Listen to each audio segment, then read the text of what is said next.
আসে দিচ্ছে corona virus বা আমফান। এইসব নানা কারণে আমাদের যে পরিকল্পনাগুলো ছিল সেগুলো হয়তোবা আমরা সেইভাবে বাস্তবায়িত করছি না, কিন্তু তার পরিবর্তে যা করছি সবাই আপনাদেরকে সাক্ষী রেখে আজকে আমাদের যারা মঞ্চে রয়েছেন তারা সেগুলো আপনাদের জানাবেন। মঞ্চে আছেন আমাদের রাজ্যের মাননীয় ক্রীড়ামন্ত্রী শ্রী অরূপ বিশ্বাস মহাশয়, ক্লাব সভাপতি ডক্টর প্রণব দাশগুপ্ত মহাশয়, ক্লাব জেনারেল সেক্রেটারি শ্রী কল্যাণ মজুমদার মহাশয়, ক্লাবের assistant general secretary doctor Shantiranjan Dasgupta মহাশয় এবং আমাদের ক্লাবের অন্যতম কর্তা শ্রী দেবব্রত সরকার, আর তার সঙ্গে আছেন আপনারা, আমরা সবাই। আমরা অনুষ্ঠানের শুরুতেই এই করোনা ভাইরাসে আমরা এই সময়ের মধ্যে 2-3 মাসের মধ্যে অনেক কিছু আমরা হারিয়েছি আমাদের প্রবাদ প্রতিম ফুটবলার পিকে ব্যানার্জি এবং চুরি গোস্বামীকে। চায়না বর্ডারে আমরা হারিয়েছি আমাদের 20 জন শহীদকে এবং একই সঙ্গে হারিয়েছি এই করোনা ভাইরাসের সময়কালে আমাদের অত্যন্ত প্রিয় ফটোগ্রাফার রনি রায়কে। আমরা সবার স্মৃতিতে শুরুতে 1 মিনিটের নীরবতা পালন করি।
প্রায় 2-2.5 মাসের লকডাউনের পর প্রথমবার আমাদের এই ক্লাবে আপনাদের সবাইকে নিয়ে অনুষ্ঠান, আর সেই অনুষ্ঠানে আমরা পেয়ে গেছি আমাদের অত্যন্ত প্রিয় রাজ্যের জনপ্রিয় ক্রীড়ামন্ত্রী শ্রী অরূপ বিশ্বাস মহাশয়কে। আমি প্রথমেই অনুরোধ করব ক্লাব সভাপতি শ্রী প্রণব দাশগুপ্ত মহাশয়কে ক্লাবের তরফ থেকে পুষ্পস্তবক দিয়ে ক্রীড়ামন্ত্রীকে বরণ করে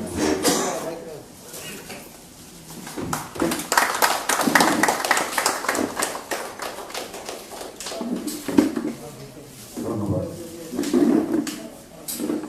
আমি এবার অনুরোধ করব আমাদের ক্লাব জেনারেল সেক্রেটারি শ্রী কল্যাণ মজুমদার মহাশয়কে সবার উদ্দেশ্যে স্বাগত ভাষণ রাখার জন্য।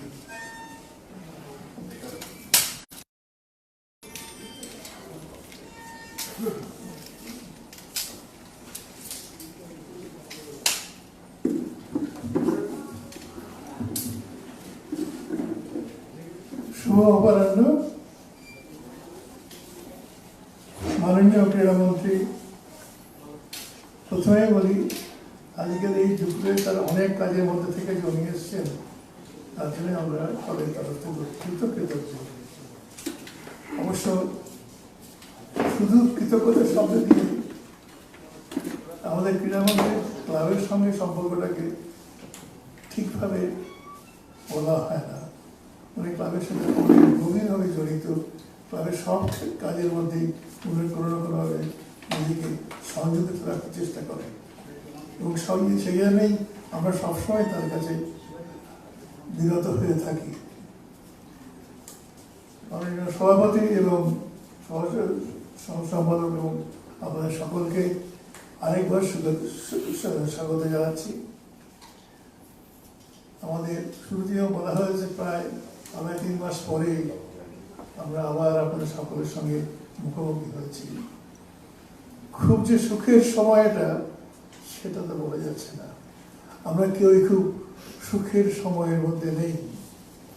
কিন্তু এই ক্লাব গত বছর যে উৎসাহ উদ্দীপনা নিয়ে শতবর্ষের সূচনা করেছিল এবং যে নানাবিধ কার্যকলাপের প্রতিশ্রুতি যখন দিয়েছিলাম সেগুলো পালন করার জন্য পদক্ষেপও গ্রহণ করেছিলাম। শোনাই শোনাই চলতে চলতে হঠাৎ পরপর এমন দুটি ঘটনা ঘটল যার উপর আমাদের কারোরই কোনো নিয়ন্ত্রণ থাকা সম্ভব ছিল না। একটা তো কোভিড-19, তাকে ফলো আপ করতে করতে যে একের পর এক বিধিনিষেধ যাকে বলা হয়,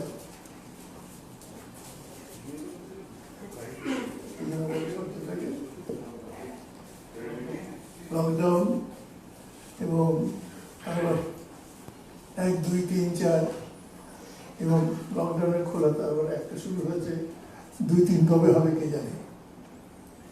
তারপরে এলো প্রাকৃতিক প্রবল দুর্যোগ। এই দুর্যোগের কথা ভাবলে মনে হয় আমরা এই পশ্চিমবাংলার মানুষরা কি এতই দুর্ভাগা যে প্রতি বছর এই ধরনের একটা দুর্যোগ আমাদের উপর আছে বলবে। পর পর প্রতি বছর এই ঘটনাগুলো ঘটে চলেছে। একটা বাড়ি ভেঙে যাওয়ার পরে সেটা সারিয়ে তুলতে পারার আগেই আবার ভেঙে পড়ছে। আমাদের এই যে অবস্থাটা চলছে পশ্চিমবাংলার ক্ষেত্রে, এটা কাকে দোষব? কাউকে দোষারোপ করা যায় না প্রকৃতিকে ছাড়া। প্রকৃতির ওপরে তো কারো কোনো নিয়ন্ত্রণ চলে না। কিন্তু আমাদের তো চলতে হবে, সভ্যতা এগোবে, মানুষকে এগোতে হবে, মানুষকে বাঁচতে হবে, তার সমস্ত ক্রিয়াকর্ম চালিয়ে যেতে হবে।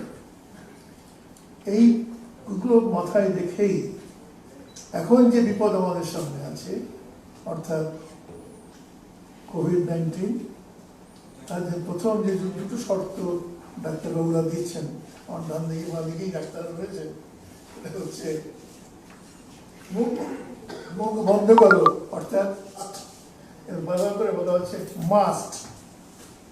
আমরা ক্লাবের তরফ থেকে ভাবলাম আমাদের সমস্ত শ্রব্য সমর্থক এবং ক্লাবের সঙ্গে, ক্লাবের ফুটবলের সঙ্গে, ক্লাবের ক্রীড়াকর্মের সঙ্গে কোনো না কোনোভাবে যারা যুক্ত আছেন, সাংবাদিক, ফটোগ্রাফার, সকলেই যাতে ওই অনুশাসনটা পালন করতে কোনো অসুবিধা না হয় সেজন্য তাদেরকে আমরা এই মুখাবরণী বিতরণ করব, সকলকে এই মুখোমুখি বিতরণ করব।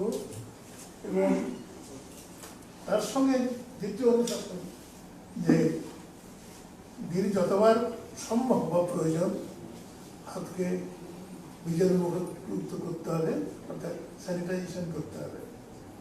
কেউ কেউ অবশ্য মনে করে বলছে করতে করতে আবার ডাক্তারকে যেতে হচ্ছে যে ক্ষত হয়ে যাচ্ছে হাতে, সেটা উপায় নেই, কিন্তু স্যানিটেশন তো করতেই হবে। এই স্যানিটেশনের জন্য যাতে সুলভে সহজভাবে প্রত্যেকের কাছে পৌঁছে দেওয়া যায়, তার জন্য আমরা সহযোগীকে পেয়েছি, তাদেরকে নিয়ে আমরা এটা সবার কাছে পৌঁছে দেব। অবশ্য এই সম্পর্কে এই মাস্ক, স্যানিটাইজার, এগুলো আমাদের প্রেসিডেন্ট এবং মাননীয় অতিথি সেগুলো ফর্মালি উদ্বোধন করবেন, আপনার সামনে প্রকাশ করবেন।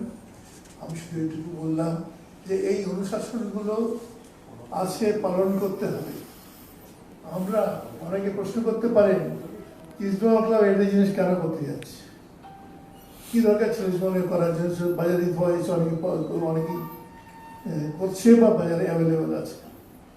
আমি একটি কথা সকলকে বলার চেষ্টা করব, ইস্টবেঙ্গল ক্লাব প্রথম দিন থেকেই শুধুমাত্র ফুটবল খেলার বা খেলাধুলোর ক্লাব ছিল না। ইস্টবেঙ্গল শব্দটার সঙ্গে যা বিপুল ঐতিহ্য জড়িয়ে আছে, পৃথিবীতে এমন উদাহরণ আর নেই যে একটি ক্লাবকে কেন্দ্র করে একটি পুরো ডায়াসপোরা তার উত্থান পতন ঘটে। তার সঙ্গে এই উত্থান পতনের সঙ্গে পুরো ডায়াসপোরার লক্ষ লক্ষ মানুষের জীবন জীবিকা স্বপ্ন আকাঙ্ক্ষা তীব্রভাবে গভীরভাবে জড়িত থাকে। সেই অনুগ্রহের কথা মনে রেখেই আমাদের এই প্রয়াস। আমাদের তো সেই মানুষগুলোকে সুস্থ রাখতে হবে, সক্ষম রাখতে হবে এবং তাদেরকে মনে করাতে হবে ক্লাব তোমার পাশে আছে, তোমার পাশে আজ আছে, কালো থাকবে। তুমিও ক্লাবের সঙ্গে থাকো, ক্লাবকে নিয়ে ক্লাবের সঙ্গে থেকে বহু দূর যাত্রা করার আছে। আমরা মাত্র ছোটখাটো পদক্ষেপ দিচ্ছি, অনেক দূর যেতে হবে, কিন্তু এই দীর্ঘ যাত্রায় তোমাদের সকলের সহযোগিতা এবং সহপদক্ষেপ আমরা চাই। এই বার্তাটুকু দেওয়ার জন্য আজকে আপনার সবাইকে আমন্ত্রণ করি এই অনুষ্ঠান। ধন্যবাদ। ধন্যবাদ দাদা। আজকে আমরা যে কারণে সবাই একত্রিত হয়েছি সেই সুন্দর মুহূর্তের সাক্ষী আমরা এই মুহূর্তে থাকবো, সেই কাজটি আমরা প্রথমে করে নেব। আমি আমাদের ভলেন্টিয়ারকে রিকোয়েস্ট করবো যে ওই ট্রেটি যার মধ্যে মাস্ক এবং স্যানিটাইজার কি রয়েছে সেটি আমাদের ক্লাব প্রেসিডেন্টের হাতে তুলে দেওয়ার জন্য, এবং তারপর মাননীয় মুখ্যমন্ত্রী আর ক্রীড়ামন্ত্রীকে সবাইকে উনি একটা একটা করে যদি পড়িয়ে দেন তাহলে সবটাই উদ্বেলনময় হয়ে থাকে।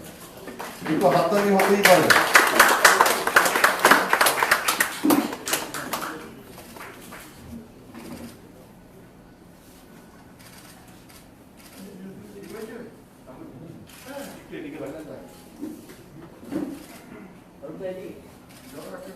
দাদা, লাল হলুদটা কিন্তু আপনার পোশাকের সঙ্গে খুব মানিয়েছে।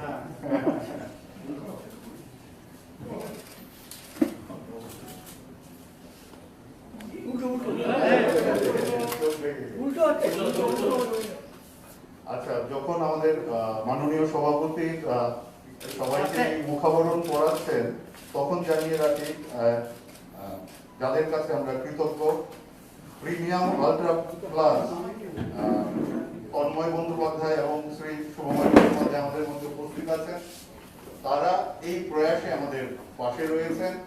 এই মাস্কগুলো তারা তৈরি করতে ক্লাবকে সহায়তা করেছেন।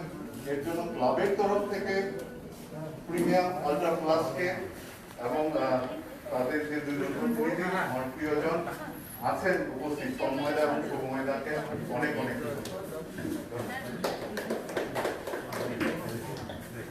আমি একটা সবাইকে রিকোয়েস্ট করবো,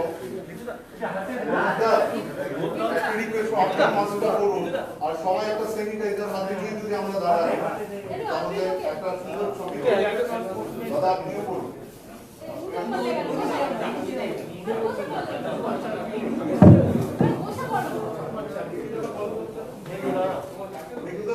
একটা বলুন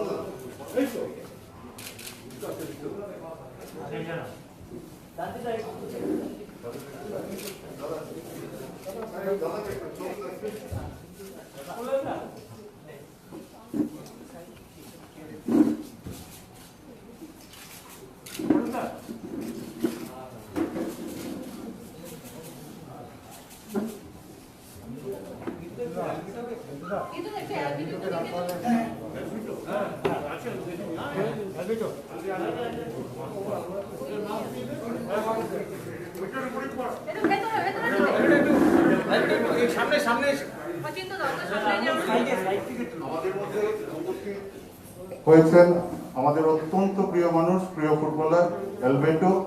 এলবেটো ইস্ট বেঙ্গলের নতুন মাস্ক পরে নিল এবং শ্রীদেবব্রত সরকারকে বলবো তার হাতেও একটি স্যানিটাইজারের বোতল তুলে দেওয়া। এবার এলবিকে নিয়ে যদি আমরা একটা গ্রুপ ফটো তুলে নিই। দাদা খুব কাছাকাছি দাদা। আর যে কোম্পানি আমাদের এই স্যানিটাইজার তৈরি করতে সাহায্য করেছেন তার নাম হলো উমেশ লাইফস্টাইল প্রাইভেট লিমিটেড, এবং এই তার পুনর্মান নিয়ে নিশ্চয়তা উমেশ লাইফস্টাইল প্রাইভেট লিমিটেড দিচ্ছেন।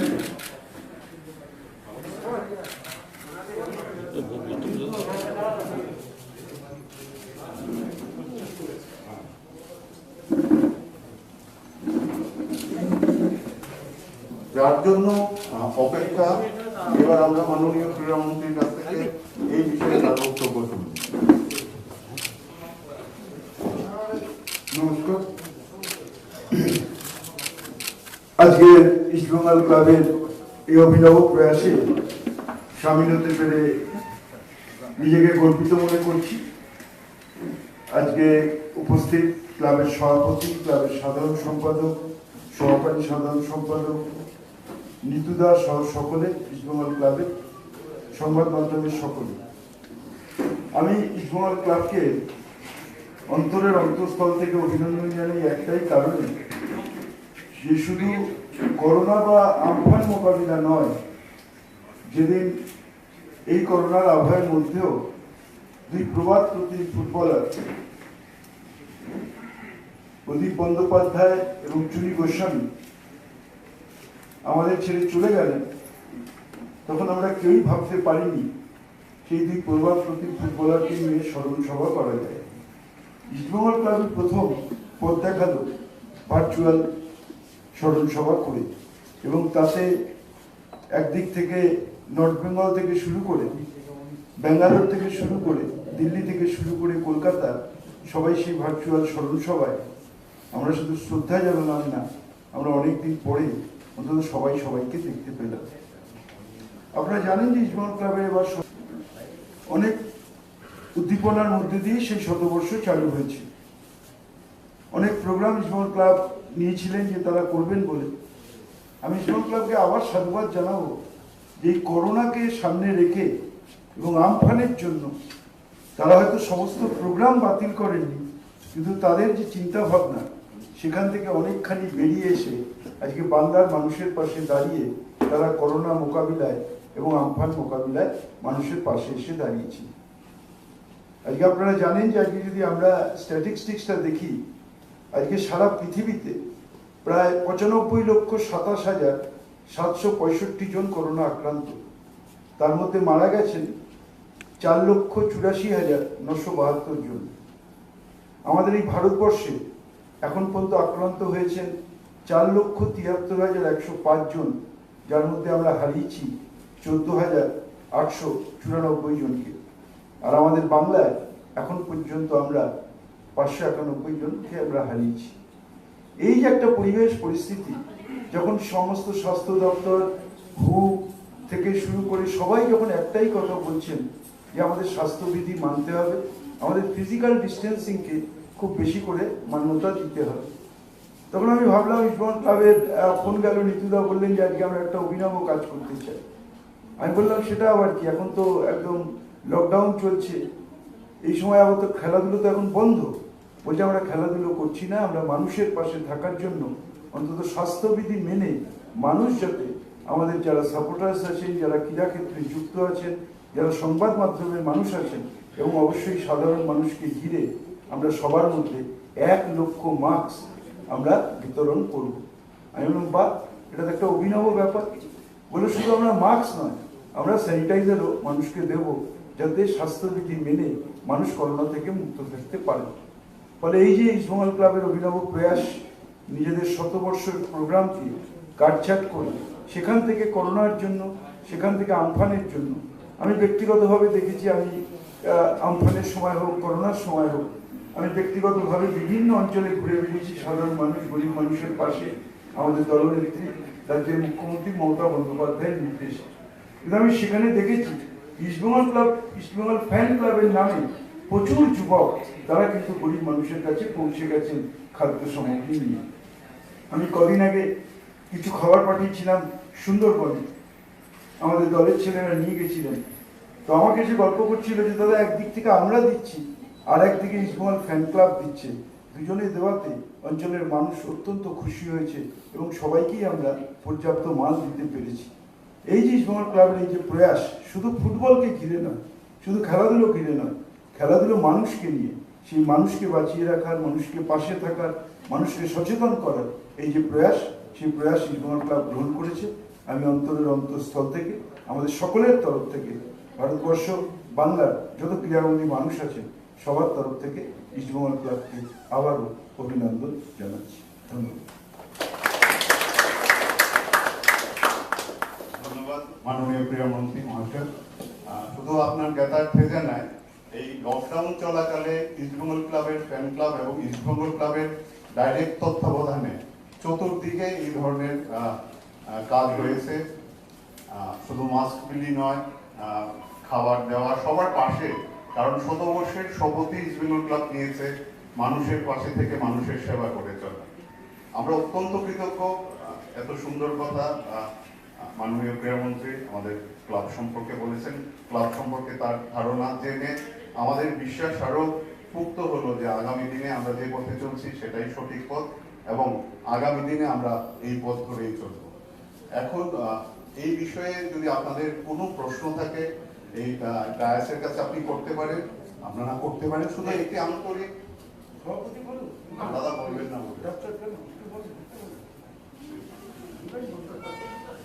শুধু আপনাদের কাছে একটি আন্তরিক অনুরোধ যে আজকের মঞ্চ যেহেতু শতবর্ষের মঞ্চ, আজকের মঞ্চ যেহেতু ইস্টবেঙ্গল এই পরিস্থিতিতে কি কাজ করছে সেটার মঞ্চ, কারণ আজকের এই মঞ্চে আইএসএল, আই লিগ বা কোয়েস সংক্রান্ত যদি কোনো প্রশ্ন না করে বাকিতে থাকবে। ধন্যবাদ।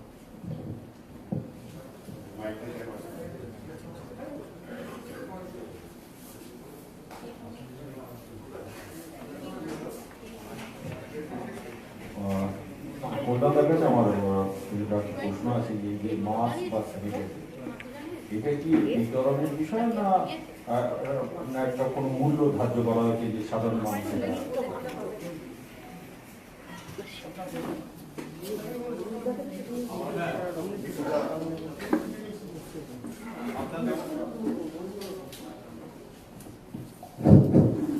আপনাদের কাছে প্রেস রিলিজটা পেয়েছেন নিশ্চয়ই। ওখানে দেখুন স্পেসিফিক করা আছে যে আমরা কোথায় কোথায় এই মাস্কগুলো পৌঁছে দেব, এবং আমাদের সদস্যদের দেওয়া হবে।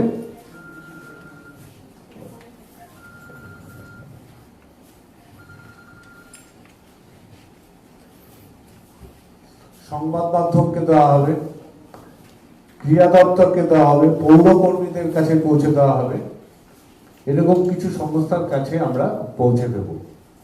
এবং আমাদের সদস্যরা যখন কার্ড রিনিউ করবেন তখন সদস্যদের হাতেও আমরা একটি করে মাস্ক তুলে দেব। আর যতক্ষণ থাকবে আমাদের কাছে আমরা সমর্থক এবং বিভিন্ন সংস্থার কাছে পৌঁছাবো যাতে মানুষ পায়, যতক্ষণ আমাদের কাছে অ্যাভেলেবেল থাকবে। প্রায় 1.5 লক্ষ মাস্ক আমরা অর্গানাইজ করেছি। পরে যদি প্রয়োজন হয় আরো চেষ্টা করব বাড়িয়ে কিছু করবার জন্য। না, নট ফর সেল নাও। যদি কেউ বলে যে আমার 10টা লাগবে, সেই প্রভিশনও আমাদের কাছে করা আছে। সেই কোম্পানিকে বললে তারা এসে এখানে সেল করে দিয়ে যাবে। ওরা সম্ভবত 25 টাকা এরকম একটা বলছিল ওরা। আমরা যেটা করেছি সেটা আমরা ডিস্ট্রিবিউট করবো ফ্রিতে। এরপরে কারোর যদি প্রয়োজন হয় তারা নিতে পারবে কোম্পানির থেকে। ওদের ক্রয় মূল্য সম্ভবত 25 টাকা।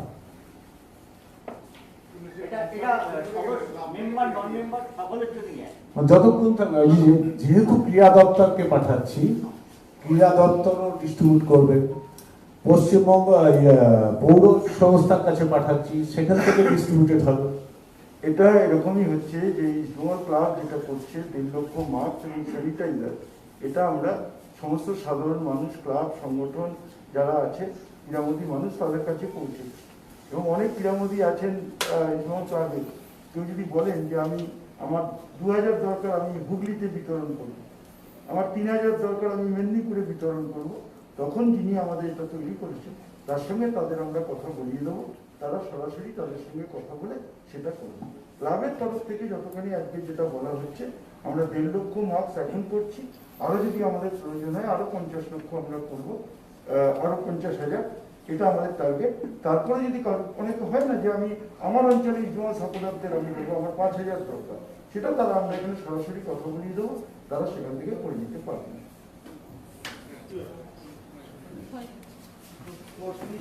প্রশ্ন আছে যে মানে এটা রিলেটেড ছাড়া এই সিজনে আমি আইএসএল আইডি বাদ দিলাম, এই সিজনে কলকাতা মাঠে যে কোনো ধরনের স্পোর্টস হওয়ার সম্ভাবনা কত আদৌ আছে কি? আমি হাত দেখতে জানি না।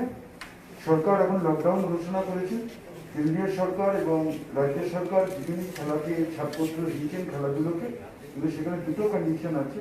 একটা হচ্ছে সোশ্যাল ডিস্টেন্সিং মেনটেন করা, আর একটা হচ্ছে স্পেক্টেটর শূন্য, মানে দর্শক শূন্য খেলা করা। ফলে আমাদের কাছে সোশ্যাল ডিস্টেন্স মেনটেন করে কোনো যেটা আমাদের ইনডোর গেম সেটাও করা সম্ভব নয়। যদি আমরা টেবিল টেনিস খেলতে যাই, সেখানেও একটা বলকে দুজনকে ধরতে হবে। আমরা যদি ব্যাডমিন্টন খেলতে যাই, তাহলেও প্লেয়ারটাকে দুজনকে টাচ করতে হবে। ফলে কোনো খেলাধুলোই এখনো চালু হয়নি। ফলে যদি পরিবেশ পরিস্থিতি, আমরা প্রত্যেক মাসে রিভিউ মিটিং করছি আমাদের স্পোর্টস কাউন্সিলে, যখন স্থিতি ঠিক হবে, কেন্দ্রীয় সরকার রাজ্য সরকার তারা যখন সঠিকভাবে অনুমোদন দেবে, তখনই খেলাধুলো চালু হবে। এই মাসে একটা বৈঠক করেছিলেন সমস্ত ফ্যাটার্নিটিকে নিয়ে এবং বলেছিলেন জুলাই মাসের শেষে আবার বৈঠক করবেন। গতকাল মুখ্যমন্ত্রী 31 জুলাই অব্দি লকডাউন করেছেন। হ্যাঁ, আমরা জুলাইয়ের শেষ সপ্তাহে আবার বসবো, আবার পরিবেশ পরিস্থিতি দেখবো। আমাদের তো এইভাবেই এগোতে হবে, যেভাবে একের পর এক লকডাউন ভেঙে আনলক ভেঙে আমরা এগোচ্ছি, সেইভাবেই। কারণ এই পরিস্থিতি তো আমরা কোনোদিন জানতাম না, আর কোনোদিন হয়নি, আমরা ফেসও করিনি। ফলে এটাকে কোনো প্ল্যানিং করা যায় না।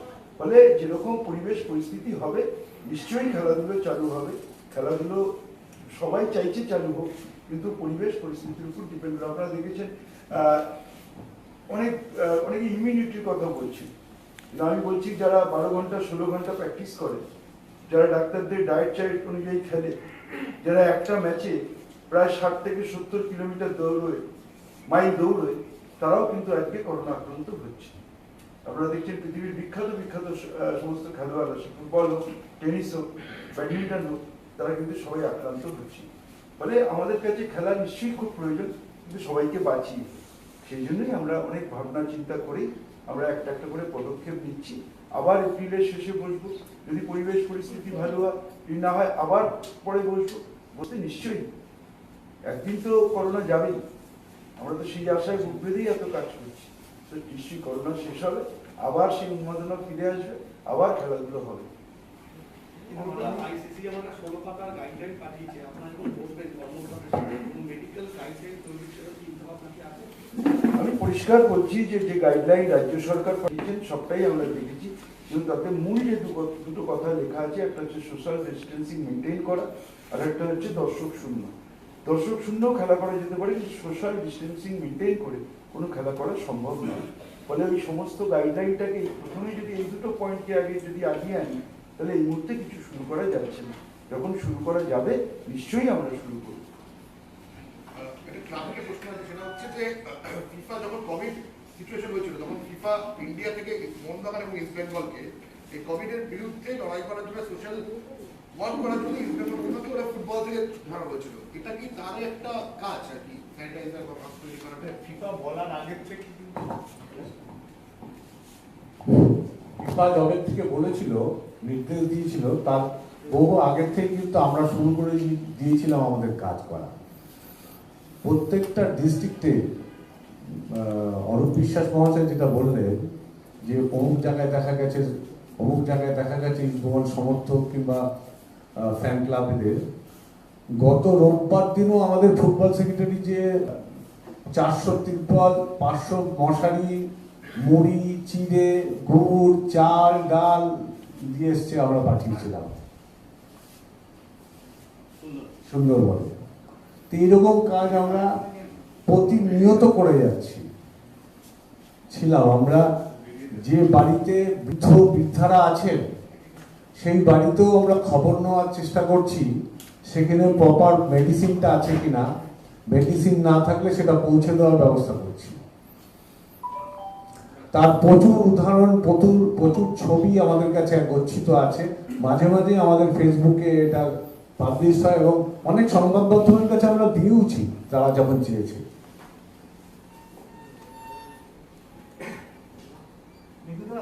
আজকে অফিসিয়ালি মাস্ক এটা দেওয়া হলো, ক্লাব থেকে নিয়ম দেওয়া হলো, কিন্তু এর আগে অনেকগুলো ফ্যান ক্লাব তারা ক্লাবের লোগো ইউজ করে মাস্ক ইউজ করছে, তাই এইটা তারা কি তাদের উপর কি কোনো বিধিনিষেধ আসবে? কারণ আমাদের দেশে এইটা রোকা খুব অসম্ভব, যদিও আমাদের রেজিস্ট্রেশন নেওয়া আছে আমাদের লোগোর উপরে, কিন্তু আমরা অনুরোধ করি, সবসময় বলে থাকি যে তোমরা এর থেকে বিরত থাকো, তোমরা পড়ো না, কিন্তু এটা সম্ভব লোকজন কিনেন, তাদের কাছে রিকোয়েস্ট যে তারা ক্লাব থেকে সংগ্রহ করুক, বাইরের থেকে সংগ্রহ না করে।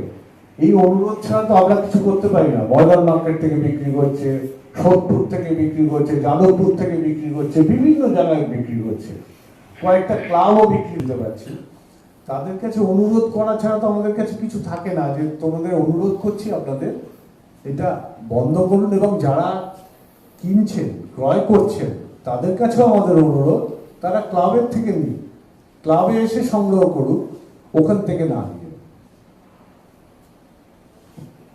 কিছু একটা প্রপোজাল ইসলামের তরফ থেকে রাজ্য সরকারের কাছে দেওয়া হয়েছিল যে ত্রাণ সংগ্রহের জন্য আগেরবার যেরকম মেট্রোর উত্তর দিকের চ্যানেলে একটা সামাজিক দূরত্ব বজায় রেখে ওরা একটা মঞ্চ করেছিলেন, ত্রাণ সংগ্রহ করেছিলেন, তার কোনো ডেভেলপমেন্ট কিছু আছে না, আমরা কখনোই বলিনি এটা, আমরা রাজ্য সরকারের কাছে অ্যাপিল করেছি। আমরা ক্লাবে আসতে পারবো না, রাজ্য সরকারের কাছে অ্যাপিল করেছি আসতে পারবো কিনা, ক্লাব অফিস খোলা যাবে কিনা।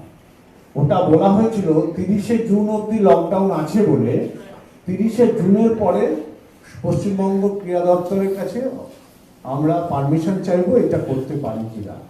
যেহেতু আবার লকডাউনটা চলে গেছে জুলাই মাসে, 30শে জুলাই অবধি, 31শে জুলাই অবধি, অতএব সেটা জুলাইয়ের পর ছাড়া তার আগে তো করা সম্ভব না।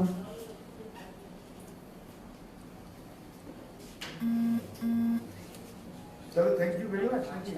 আপাতত আপনি বেরোনোর সময় আমরা কথা বলবো।